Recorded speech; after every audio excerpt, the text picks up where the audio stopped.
Our studio guest today, Russell Singleton, is a physician assistant at Trip Family Medicine right here in Twin Falls. The office is located on Fillmore Street, directly across from the main post office, which, gosh, up until last week was a really busy place. I know that from my own experience. If you have to mail something, try to do it before Thanksgiving. Uh, First of all, welcome back. Thank you very much. Happy holidays to all our listeners. Yeah, New Year's Day coming up, and and it's a big day for a lot of people, and we make a lot of resolutions that we never keep. Absolutely. That's what we're talking about today. The broader theme would be New Year's resolutions. And we're going to talk a lot about how a lot of us don't really keep those. And if we have time, we're going to dial in a little bit closer to those resolutions involving weight and appearance. A lot of us set out the new year and say we want to look better, we want to Mhm. feel better, and this is a good time to be a gym owner because your your numbers are certainly going to increase. But that's the direction we're going today. Hopefully, we can hear from some listeners and maybe give some tips on their health related New Year's resolutions as well. I had a gym membership that I actually won at work at a big one of those national chains about 20 years ago, and I used it. I'd go every night after work. But I remember the fellow who ran the place said to me at the time, he said they get their biggest bulge of business right after New Year's. They're either gifts or resolutions, and he said within 30 to 60 days, the place is empty again. Yeah, I'd probably say the same. Last time I talked to a personal trainer, they were telling me that it's usually in their experience around March or April before the levels are pretty much pre New Year's resolution, and that's really a shame. And that's what I want to talk about today. I want to kind of pick up from where we left off a couple of months ago when we were discussing weight loss, and I think back then the big theme was lifestyle changes. It was making small little changes, whether it be in your diet or in your activity or exercise levels, but Mhm. that you adopt changes that you can live with and that you keep them for the rest of your life. We certainly don't want to encourage people or support the idea that you've got to turn 180 degrees, drastically change your life and hold on to that as long as you can because that type of resolution, that type of intervention doesn't last. We give up, we burn out. I read, saw him on a TV show, in fact, before he passed away. Jack LaLanne was asked about all of the exercise he'd done throughout his life. And somebody said, "You must really like it." He said, "No, I hate it." And the interviewer said, "Well, why do you do it?" He said, "I wouldn't be here otherwise."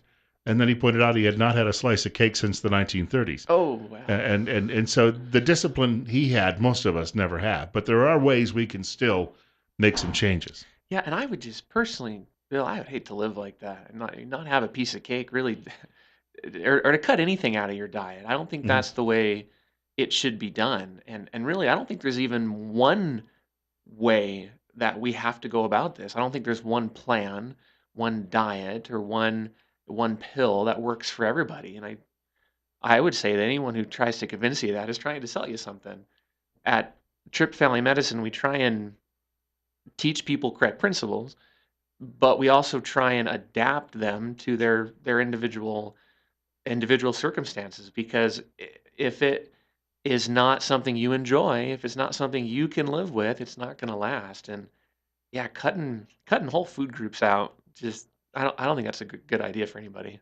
And for people who are making a resolution, I think the best thing would be skip that and maybe just sit down and talk to someone like you and come up with a plan. That's a great point, and I wanted to bring that up as I've been thinking about this over the last couple of weeks.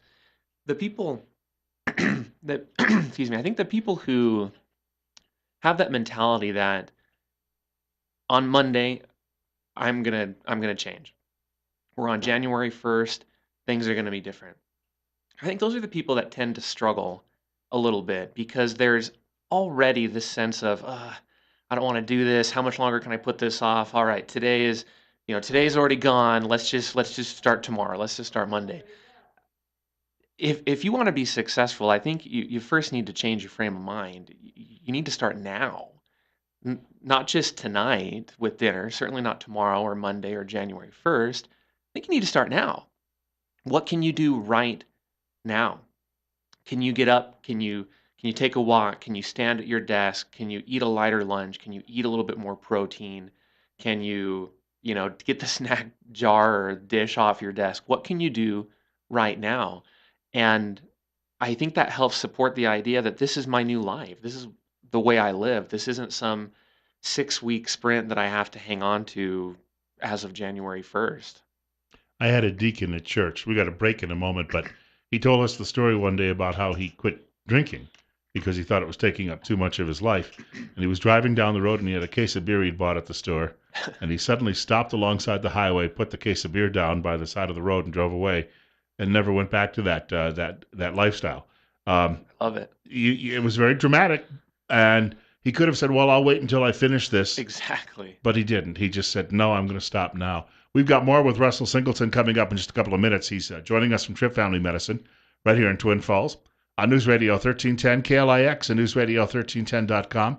Call it Better Health with Trip Family Medicine. And Bill Colley here, too, answering telephones as well during the course of the program. Joining us in the studio this half hour, Russell Singleton. He's a physician assistant with Trip Family Medicine right here in Twin Falls, located on Fillmore Street, directly across from the old post office. Bill Colley with you as well, and I can pick up the telephone if you have a question or comment for Russell while he's in the studio. You're listening to News Radio 1310 KLIX and newsradio1310.com. That telephone number 736-0300, 736-0300. We were talking a little earlier, Russell, about how people have to, just to recap, sometimes they set goals for themselves that are unrealistic, but you can set other goals, and everyone wants to lose all that weight now, and if you look at it and say, well, where will I be a year from now, and maybe realize it's not going to happen overnight, maybe that's a good way to start too. Yeah, it's a great point. It reminds me of a patient I had who we had gotten started on our plan that we'll talk a little bit more about here in a minute, but she was doing really well as far as I thought. She was adhering to some of the nutritional guidelines. She wasn't working real hard in the physical activity, but she was on some supplements and medications that we had prescribed her, and she was doing really well. I think after the first month, she'd only lost about 4 or 5 pounds, which when you have a lot of weight to go, it certainly seems like nothing, but her concern was that it wasn't happening fast enough. But then as the months went on, we kept seeing about 4 or 5 pounds a month, and she just wasn't happy. She wanted 50 pounds, she wanted 100 pounds, and she wanted it now. But I had to tell her and actually show her a graph of her weight and her vital signs as her weight just went down and down and steadily down, and I had to encourage her how she was running this marathon, and she was running it really well. And over the next 6 months, or the next year, she was going to end up where she wanted to be. And it's my personal opinion that people who lose weight more gradually are probably more likely to keep it off. Mm-hmm. Now, I think there's some research that shows that that's not necessarily true. You can lose a lot of weight very fast and keep it off, but just anecdotally, those types of people, it requires to lose a lot of weight requires some drastic changes, and those are the changes that burn them out. They can't keep it up. So slow and steady definitely wins the race here. A friend of mine last week was saying that over the course of the last year, he's lost 55 pounds, but his goal had been 70. And he said initially he was depressed about that. And then the doctor looked at him and said, "You lost 55 pounds. Yeah, Even if you didn't hit 70, you're practically there." absolutely. When I sit down with the patient, one of the first things we do is talk about goals. I want to know where they want to be. Sometimes it is a number. I want to lose 50 pounds. Sometimes it's I want to fit back into my college pants, or sometimes I want to lose the baby weight, or the yeah, I want to get back to my pre-pregnancy weight. But medically speaking, my goal is usually about 5 to 10% weight loss, because those are the ranges supported in the literature. And if you can lose 5 to 10%, you're going to see improvements in blood pressure, in blood sugar, in cholesterol. And I think we're very successful at meeting those, and even going beyond that. I wanted to talk a little bit about our program here, because I don't think we really got to that last time. But one of the first things we do, again, is we sit down, we talk about goals. We then look at barriers. It's incredibly interesting how many people have barriers just dropped in their lap. For example, medications that they're taking are counterproductive. Certain conditions that they may have, diabetes or chronic pain, depression, are just seemingly insurmountable until they're addressed appropriately. And once we remove those barriers, then we start looking at their metabolic health. So we typically draw labs. We look at things like cholesterol, and we do hormone levels. We look at some other metabolic parameters. And oftentimes right there is ground to be gained. If you have a thyroid condition, for example, you're climbing an uphill battle, and we need to address that first before we go any further. My niece is an example of that because she had thyroid removed in a cancer situation a few years ago, and her weight has fluctuated dramatically since then. And for someone who's only 24, 25 years old, it's tough for her. But again, it's not really through any fault of her own. She does exercise and eat well. Yeah, the thyroid, I explain to patients that the thyroid is kind of like the gas pedal of your body or of your metabolism. And if you're thyroid deficient, you're not getting enough gas. There's not enough velocity, and the metabolism is going to slow down. And consequently, some people have too much. They're stepping on the gas much too far, and they overshoot the target. They end up with heart palpitations and sweating and dramatic and undesired weight loss, bowel irregularities. So it definitely is a nice balance. But in addition to actual medications, we talk a lot about supplementation too. And I'm pretty focused when it comes to supplements. I don't believe in loading people up in a lot of unnecessary supplements. I'm a firm believer that a good varied diet will provide most of what you need, with probably two or three exceptions. The first one I think is fiber. Not very many people get the recommended daily amount of fiber, and fiber can help regulate blood sugar levels. It can help with appetite. Vitamin D is another one, and Dr. Tripp is a great champion of vitamin D supplementation. I know he and I have both seen improvements all across the board, not just in weight loss with vitamin D supplementation. But then I'm a big believer in fish oil too, in those omega-3 fatty acids, Hmm. those essential fatty acids. I think there's evidence pertaining to their heart health, the ability they have to augment depression medications, improve mood, fight inflammation. But in terms of weight loss, I think those fatty acids also help the body utilize and metabolize fat more efficiently. We have a caller with us looking to chat with Russell this morning. It's 8:50 and it's 17, and you're on the air with Russell Singleton from Tripp Family Medicine. Good morning and New Year's. Happy New Year's. Thank you. Same to you. I have a son that he's 22 now. And when he was 19, he was about 6'3" and weighed 320 or so pounds. And he didn't look very good. And we didn't bug him about it or anything. And on his own, he got on the internet and did research. And he researched all kinds of different ways to lose weight and came up with his own plan and implemented it. He didn't change the kinds of foods that he ate. He just changed portions. He changed the time of day that he ate. He wouldn't eat after 7 p.m. And he is hovering right around 200 pounds right now. Wow, that is excellent. I think one of the keys is it was his own plan, and he did it on his own. I think that's important. For myself, I was 50 plus and about 220, not 220, it was about 205, 210. And my wife took dairy out of my diet, or the vast majority of it, and I dropped 25 or 30 pounds just doing that. So that was a success for me. Absolutely, congratulations. And another thing, I think that one thing that people do that gets them discouraged is that they go to the gym to lose weight. And I think that's a mistake, because if you go to the gym, you're going to build muscle mass, and muscle mass weighs more than fat. And I think some people get discouraged because they don't see their weight dropping, and they don't try to take into account the fact that they're getting in better shape. I think that you make some really good points. The first thing I want to comment on is the case of your son. You know, it goes right along with what Bill and I have been talking about. You've got to adopt changes you can live with. And I have some patients come in that want a meal plan. They want a menu.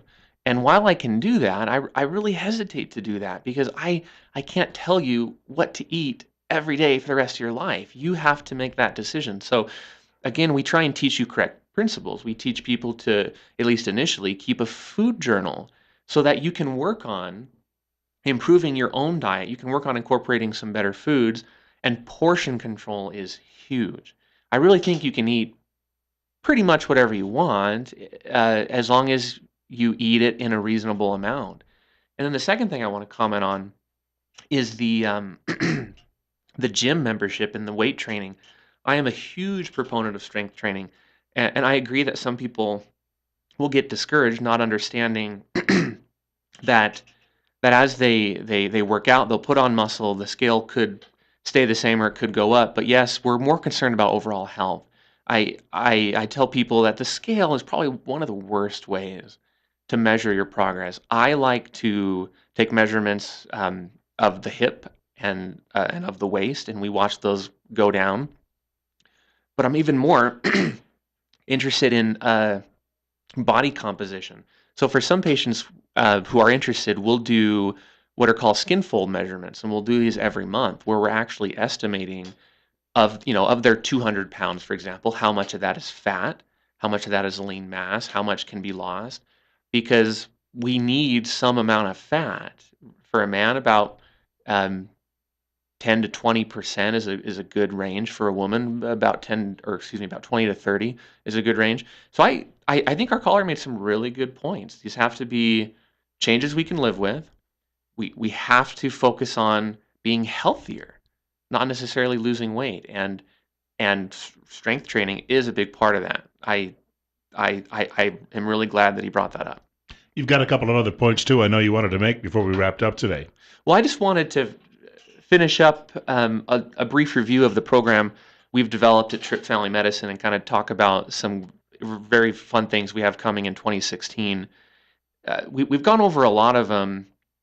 For the first couple of months, we talk about food journaling, about what we call intuitive eating, about goal setting and goal tracking.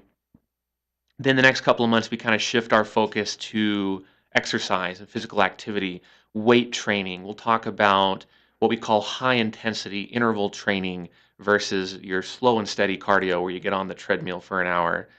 And last but not least, we have at our fingertips a whole host of medications to help people, whether it's to curb appetite, whether it's to stimulate metabolism. But there are some new ones out on the market, which the FDA has approved for long-term use, and that's a great development that we haven't had in previous years. But coming this year, we are working on integrating a registered dietitian into our plan, which is a service you really just can't find anywhere else in Twin Falls. We've got a dietitian who is medically trained and who we hope to bring on to help with food and meal planning and individual coaching as well. So we're still in the development phases, and we're still kind of deciding how that's going to work out. But we're excited to expand our program, make it that much better, and make it that much more comprehensive. And that'll be coming really soon in 2016. We all have to be worried, I think, about not just New Year's resolutions, but fads. I read last week where I think it was John Goodman showed up for an event in California, and he'd lost 70 pounds in 2 months on some diet. 70 pounds is a lot of weight to lose in just too much time. Well, and that's one thing that the caller said that perhaps concerns me a little bit, that he was successful in avoiding dairy. And, I guess if that's what works and that's what he's happy with, then I think he's going to be okay as long as he's getting adequate protein and calcium from other sources. But I think that in general, these fad diets that tell you to not eat carbs or only eat paleo or only eat, there's the South Beach diet, there's the Atkins diet, all these different diets, I think they're just not really sustainable. I think there's a lot of nutrition in dairy, for example. I think there's a lot of nutrition in good whole grain carbohydrates. And not only is it just difficult to leave a food group out, I don't think it's necessarily the healthiest thing to do. We want to point out, if people would like to reach Tripp Family Medicine, You're online, you're on Facebook, and they can give you a call at the office. Absolutely, 933-4400. We've got a great new commercial out that we hope our listeners have been able to see. Look for our billboards as you're driving around town too. And otherwise, check us out on Facebook or even on Twitter, hashtag Dr. Trip. Want to thank Russell Singleton for coming by. Are you up next in rotation? I am not. We're going to have the good doctor back in. He must be taking some time off. Never. Yes. There's no time. Absolutely true. We've got a break coming up for news at 9 o'clock from Fox. And then one more hour of Top Story Ahead with Bill Colley on News Radio 1310, KLIX and NewsRadio1310.com. Hope you can stick around.